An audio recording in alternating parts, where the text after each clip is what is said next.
You know, the political world right now is focused on keeping immigrants out of the country, but one important Arizona industry relies on foreign workers to get the job done. And the leaders of this business say they need more workers. Morgan Lowe takes us to Yuma County, where there are fewer farm workers, and that is threatening a $1 billion crop.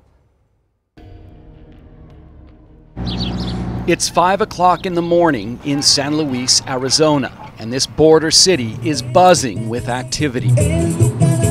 Most of these people are farm workers who are coming into the U.S. from Mexico for a day of labor in the fields. Some of them know where they're working today. Others will get recruited this morning by the drivers of the white buses parked throughout the city. How many people are they picking up? They're picking up 5 people today. So he has one that's shown up, but he was just telling me that there's a very long line on the other side of the border to cross. That's one of the newer challenges farm workers face, long delays coming into the U.S. They haven't even started their workday, but already they've been waiting in line as long as 3 hours to get across the border. Todo eso complica la situación. This man says there are not enough customs officers to process the amount of foot traffic this early. Some workers cross, then go back to sleep on the sidewalk, hoping to get another hour of sleep before a full day in the fields. Es por eso que muchas personas no quieren trabajar en el campo. By 6 a.m., the buses are filling up and it's time to move out. Yuma County farmers produce 90% of the leafy green vegetables grown in the United States during the winter. That's important for the rest of the country, but it's vital to the economy of this rural Arizona county. Ag is king here in Yuma County. John BOELTS owns and operates Desert Premium Farms, about 2,000 acres.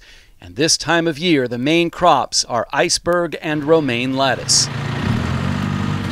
The farm would not operate without the men and women who work the fields.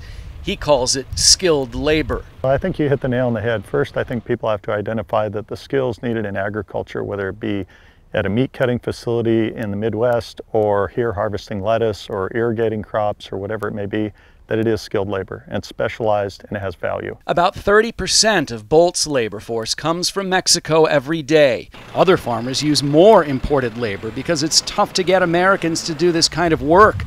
Although these men and women can earn as much as $250 per day, the work is backbreaking. Es duro y mucha gente. It's hard work. And for the people who come from Mexico, it's even harder because they have to wait in line so long to cross.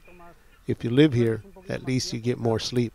It's been a good business for Victor Juarez, who is now a U.S. citizen. But the business is hurting because it's tough to get enough employees. Farmers say if they had more workers, there are a lot more fields in Yuma County they could be planting.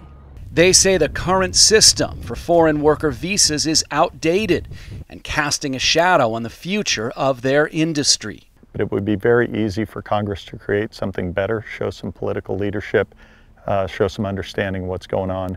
But Congress needs to move on it. Until they do, we'll just keep trying to do our best. Mother Nature has provided the soil and the water, ideal for growing the ingredients for healthy salads. Farmers want the U.S. government to step up and do its part. In Yuma County, I'm Morgan Lowe for Arizona's Family.